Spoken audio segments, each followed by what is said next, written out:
Hello everyone. आज हमारे साथ हैं अभिजीत एंड अभिजीत, आपकी जेई एडवांस और जेई मेन में 2026 में क्या रैंक्स रही थी? जेई मेंस फर्स्ट सेशन में मेरा 99.27 परसेंटाइल स्कोर था और जेई मेंस सेकंड में 98.6 के अराउंड स्कोर था। जेई एडवांस में ऑल इंडिया रैंक 2506 थी। और मतलब जेई मेन का जो सेकंड अटेम्प्ट था उसकी परसेंटाइल खराब थी और पहले की परसेंटाइल अच्छी थी। कितनी रैंक बनी मेंस की? मेंस में फर्स्ट सेशन में मेरी 11,700 के आसपास रैंक थी।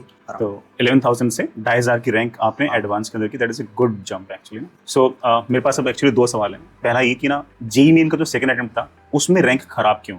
इसका मेजर रीज़न ये है कि जेई मेन के फर्स्ट अटेम्प्ट के बाद मैं थक गया था और बोर्ड्स भी थे, उसकी वजह से मैं थोड़ा डिस्ट्रैक्ट भी हो गया। बोर्ड्स की वजह से डिस्ट्रैक्शन उतना बड़ा रीज़न नहीं था, थकान ज़्यादा बड़ा रीज़न था। तो थकने की वजह से जेई मेंस 2 में कम परसेंटाइल थी, मेजर रीज़न।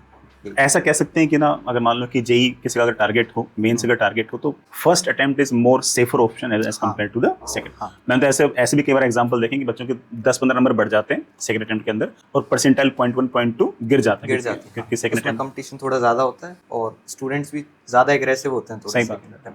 अब जैसे दूसरा सवाल ऑफ कोर्स है ना, बच्चों के मन में भी ये रहेगा कि ना, मेंस और एडवांस के अंदर जो अच्छा खासा जंप है और वो जंप भी एक ऐसी रेंज के अंदर है जो बहुत ही विग्रसली फोर्ट रेंज है, क्योंकि जो ऊपर के 10,000 रैंक वाले बच्चे होते हैं, of course they are good kids ना, उनके अंदर रैंक इंप्रूव करना इतना आसान काम है नहीं। तो 11,000 से 2,500 रैंक, हाउ, मतलब ये आया डिफरेंस कैसे आया? And do you really believe कि you are more prepared for advance as compare to mens? It is something like that? हाँ, ये मेजरली ऐसा ही है कि मैंने शुरुआत से ही एडवांस को ही मेन टारगेट रख के तैयारी करी थी। मेंस कभी टारगेट नहीं था, एडवांस ही टारगेट था हमेशा से। और कंसेप्ट्स को शुरुआत से ही डीप में पढ़ा था। स्पीड मेरी थोड़ी कम है, ज़्यादा नहीं है, लेकिन एडवांस में स्पीड का उतना गेम नहीं है। मेजरली आपको कंसेप्ट कितने डीप में आते हैं उस पर डिपेंड करता है कि एडवांस की रैंक क्या होगी। मेजर इसी पे डिपेंड करता है। स्पीड भी एक फैक्टर है, पर वो उतना बड़ा फैक्टर नहीं है जितना मेंस में है वो। इस वजह से मेरे को लगता है एडवांस में ज़्यादा सही रैंक आई मेंस के कंपैरिजन में, क्योंकि शुरुआत से ही एडवांस को ही मेन टारगेट रखा। ठीक है। आप कंपटीशन कौन से वाले बैच के अंदर थे? मैंने 11th में प्रथम और 12th में प्रखर कंपटीशन से किया। और प्रखर में आपने सिलेबस कब तक कंप्लीट कर लिया था? सिलेबस दिसंबर तक ऑलमोस्ट। ऐसी कभी फीलिंग आती कि ना, मेरी एडवांस में ना 2,500 से बेटर रैंक भी आ सकती थी? हालांकि 2,500 बहुत अच्छी रैंक है, लेकिन जब रैंक आ जाती है ना, उसके बाद बच्चों को, पेरेंट्स को और टीचर्स को लगता है कि हम और अच्छा कर सकते थे। It something like that? ऐसी कोई फीलिंग है? हाँ, आ तो सकती थी, और वो ऐसे आ सकती थी कि मैंने कोर्स कंप्लीट नहीं कर पाया पूरा। ठीक है। केमिस्ट्री मेरी बहुत वीक है, सिर्फ 54 मार्क्स हैं केमिस्ट्री में, तो सब्जेक्ट्स का इम्बैलेंस है बहुत ज़्यादा। केमिस्ट्री शुरुआत से ही वीक है। और केमिस्ट्री में 55, मैथ्स में कितने? केमिस्ट्री में 54 है 54 और मैथ्स में 48।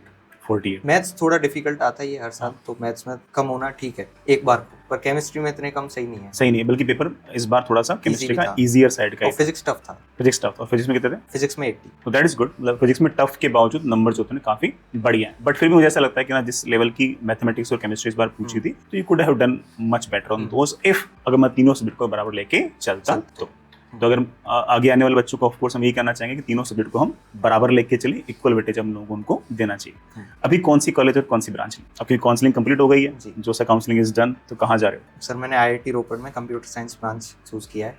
अच्छा, तो रीजन? कई सारी चॉइसेस थी।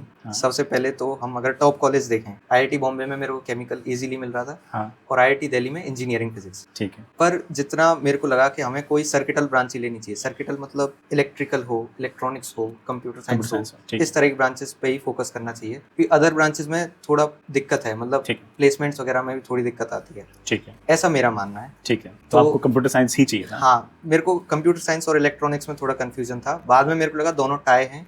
आईआईटी बीएचयू में मेरे को इलेक्ट्रॉनिक्स मिल रहा था और आईआईटी रोपड़ में कंप्यूटर साइंस। मुझे लगा ये दोनों ऑप्शन टाई हैं, तो मेरा ऐसा मन था कि ठीक, आईआईटी रोपड़ कंप्यूटर साइंस लेता है। ठीक। आपने जो क्लास 12th का एग्जाम दिया, उसमें कितने परसेंट आए? क्लास 12th मैंने आरबीएससी बोर्ड से किया है, उसमें मेरे 96.2% थे। और उसके लिए क्या किया इतने सारे परसेंटेज के लिए? इसमें ये था कि बोर्ड्स के एग्जाम वास्तव में बहुत ईजी आते हैं, और बहुत ज़्यादा कुछ करने की ज़रूरत ही नहीं है। फिर भी मैंने पेपर से 10 या 15 दिन पहले इंग्लिश और हिंदी, क्योंकि आरबीएससी में हिंदी आती है, इस वजह से वो मैंने पढ़ लिया था। और हिंदी क्योंकि मेरा one of the favourite subject भी है, हाँ हाँ, तो उसमें मेरे को दिक्कत नहीं आई, कहानियां हैं वो पढ़ ली हाँ, मैंने ठीक। तुरंत, और इंग्लिश में भी कहानियां हैं। सही बात। संस्कृत था नहीं, हाँ। एसएसटी था नहीं, तो बाकी सब तो बहुत ईजी हो बाकी गया। तीनों सब्जेक्ट्स वही बाकी थे जो तीनों, अपन पढ़ते रहते हाँ, तो 10-15 दिन लगे मुझे मुश्किल से। थे। तो बोर्ड से कुछ खास परेशान ऐसा नहीं। नहीं किया। बस नहीं। एक बात जानना चाहता हूँ कि एडवांस के अंदर अच्छा करने के लिए, क्योंकि अपनी जो रैंक एडवांस की दैट इज रियली गुड, अगर मान लो कोई बच्चा एडवांस के एग्जाम के अंदर अच्छा परफॉर्म करना चाहे, ऊपर के 3000 4000 रैंक के आसपास लाना चाहे, क्योंकि ये वाले वीडियो बहुत सारे बच्चे देख रहे होंगे जो ऊपर की इन रैंक को टारगेट कर रहे होंगे, तो उसे एग्जैक्टली क्या क्या करना चाहिए, मतलब लेक्चर्स के अंदर, होमवर्क के अंदर, टेस्टिंग के अंदर, आपके हिसाब से क्या क्या चीजें उसकी टिक हो जानी चाहिए, यार ये तो तुम एटलीस्ट कर ही ली। मेरे को लगता है एक तो कभी एनआईटी को टारगेट मत रखना, क्योंकि अगर टारगेट ही छोटा होगा तो पहुंच ही नहीं पाएंगे फिर आगे तक। एक तो ये चीज़ है शुरुआत से ही। दूसरा, कंसेप्ट्स को डीप में पढ़ना ये कंपलसरी है, इसके बिना नहीं होगा। फॉर्मूले रटने से तो होगा ही नहीं, मेंस भी नहीं होता है फॉर्मूले रटने से, तो एडवांस होगा ही नहीं। सही बात। तीसरी चीज, एडवांस के टेस्ट क्वेश्चंस अच्छे ही लेवल के हों। अच्छे लेवल मतलब टफ नहीं होता, अच्छा लेवल ये नहीं कि हम कैलकुलेशन बहुत ज्यादा हो गई या मतलब इररेलेवेंट हो गया, इररेलेवेंट नहीं, रिलेवेंट पढ़ो पर डीप। बिल्कुल। और चौथा मेरे को लगता है थकान से बचना, क्योंकि ये मेरे को लगता है इसने मेरे को बहुत परेशान किया है। अच्छा। थकान से बचना, जनवरी के बाद हो सकता है थकान हो, किसी को अलग अलग हाँ। टाइम पे होती है, सबका अपना अपना स्टेमिना के हिसाब हाँ। से। तो थकान से बचना, अगर थकान ज्यादा हो रही है तो मेरे को लगता है 1-2 दिन का गैप ले लेना चाहिए, रेस्ट करना चाहिए, उससे एनर्जी दोबारा से आ जाती है और हम अगेन काम पे लग सकते हैं। परफेक्ट। और सब्जेक्ट बैलेंस, केमिस्ट्री पे खास ध्यान देना चाहिए। मैंने तो गलती करी, अदरवाइज और अच्छी रैंक आ जाती। केमिस्ट्री में भी इनऑर्गेनिक एंड ऑर्गेनिक, ये दोनों ही मेरी वीक है और ये दोनों ही स्ट्रॉन्ग होनी चाहिए, जो कि मेरे को लगता है। फिजिक्स क्योंकि टाइम टेकिंग है, मैथ्स भी टाइम टेकिंग है, केमिस्ट्री में ही फिजिकल टाइम टेकिंग होती है, उसमें कैलकुलेशंस बहुत ज्यादा होती है। सही बात। लेकिन ऑर्गेनिक और इनऑर्गेनिक तुरंत हो जाती है, ऑलमोस्ट तुरंत, अगर आपको चीजें याद हैं तो। हालांकि याद उसमें बहुत ज्यादा करना पड़ता है, लेकिन हो जाता है। मैं नहीं कर पाया, मेरे को लगता है और जो भी स्टूडेंट्स अभी प्रिपेयर कर रहे हैं इसके लिए, उन्हें ऑर्गेनिक एंड इनऑर्गेनिक पे तो बहुत ध्यान देना चाहिए। परफेक्ट। जैसे ना आपने कहीं ऑफलाइन पढ़ाई भी की थी? नहीं, सिर्फ ऑनलाइन। ऑनलाइन जैसे ना कई बच्चों के, कई पेरेंट्स के मन में ऐसे शंका रहती है कि ऑनलाइन पढ़ाई हो भी सकती है या नहीं हो सकती। So what is your experience कि is online worth it, online से पढ़ा जा सकता है या नहीं पढ़ा जा सकता, और अगर पढ़ा जा सकता है तो व्हाट, ऑफ कोर्स पढ़ा जा सकता है, 2000 रैंक लेके आ रहे हो तो what we have to take care of. Online में एक तो ये लेक्चर जब हम देखें तो ध्यान से देखना चाहिए, क्योंकि कभी कभी ऐसा होता है ऑनलाइन में बस वो मूवी की तरह चल रहे होते हैं लेक्चर और हम बैठे होते हैं आराम से। बस लेक्चर ध्यान से देखना चाहिए, सर की जो भी बातें हैं वो सही से सुननी चाहिए, वो दिमाग में बैठ जाना चाहिए। एक तो ये। दूसरा ये, ऑनलाइन में डिसिप्लिन की बड़ी दिक्कत है, क्योंकि घर पे हम मोस्ट ऑफ द टाइम ऐसे ही बेड पे बैठे बैठे पढ़ते हैं, आलती पालती मार के, वो सही नहीं है। एक अच्छा एनवायरनमेंट हो, एक आपके लिए सेपरेट चेयर हो, टेबल हो, जिस पे सिर्फ आप ही बैठोगे, और एक कमरा अगर अफोर्ड हो सकता है तो एक सेपरेट रूम हो जिसमें आप ही पढ़ोगे, तो मेरे को लगता है वो सही है। और इसमें डिसिप्लिन का खेल है ऑनलाइन में। ऑफलाइन में फिर भी इतनी दिक्कत नहीं आती, क्योंकि वहाँ का पूरा एनवायरनमेंट ऐसा होता है। लेकिन जब घर पे बैठ के पढ़ रहे हैं तो एनवायरनमेंट जेई वाला नहीं है, प्रेशर वाला नहीं है, सही बात, रिलैक्स्ड है, तो हमें थोड़ा प्रेशर लेना पड़ेगा फिर। इसके लिए आप ऐसे कुछ टारगेट रख लो कि आज मेरे को ये टॉपिक्स करने ही है, करने मतलब करने। अब चाहे उसमें 8 घंटे लगे, चाहे 10 घंटे लगे, चाहे 12, ये है। जैसे ना जो बच्चा ऑनलाइन पढ़ता है उसको सबसे डिस्ट्रैक्शन होता है, वो फोन तो निकालता है पढ़ने के लिए, और फिर उसमें ना वो इंस्टाग्राम खोल लेता है ना, उसके ऊपर ना वो फेसबुक खोल लेगा, इंस्टा खोल लेगा, व्हाट्सएप खोल लेगा। डिस्ट्रैक्शन से कैसे बचे?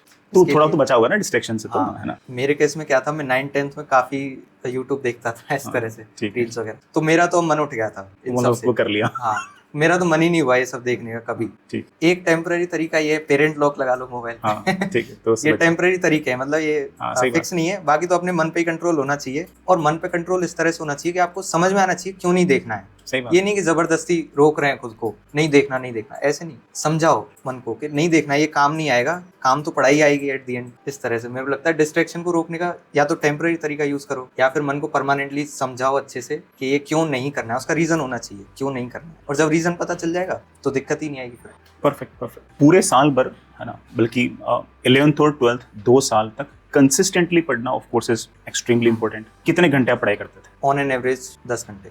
10 घंटे। और स्कूलिंग तो? स्कूल तो डमी था, है ना, तो 10 घंटे रेगुलरली कंसिस्टेंट आप पढ़ते थे? Almost on an average. कभी 8 घंटे होता था, कभी 12 घंटे, इस तरह से। ठीक है। आप अपनी इस पूरी साल की जो परफॉर्मेंस है बिल्कुल खुश, मस्त? हाँ। चलिए ठीक है अभिजीत, ऑल द बेस्ट, है ना। आप आइट जाए, खूब पढ़ाई करें, खूब मजे करें, है ना, स्पोर्ट्स भी खेलें, और है ना आगे जाके और अच्छा करें। हमारी तरफ से इतना ही। अभी और कोई बच्चा भी अगर आएगा तो उसका इंटरव्यू अपन इस तरह से लेंगे, और जो आगे आने वाले साल में जो बच्चे होंगे वो अगर इस इंटरव्यू देख रहे हो, उनके मन में कोई और बात हो तो अगर पूछना चाहे तो कमेंट बॉक्स में पूछ सकते हैं, हम अभिजीत से पूछ के उसका आंसर लिख देंगे। All the best, bye.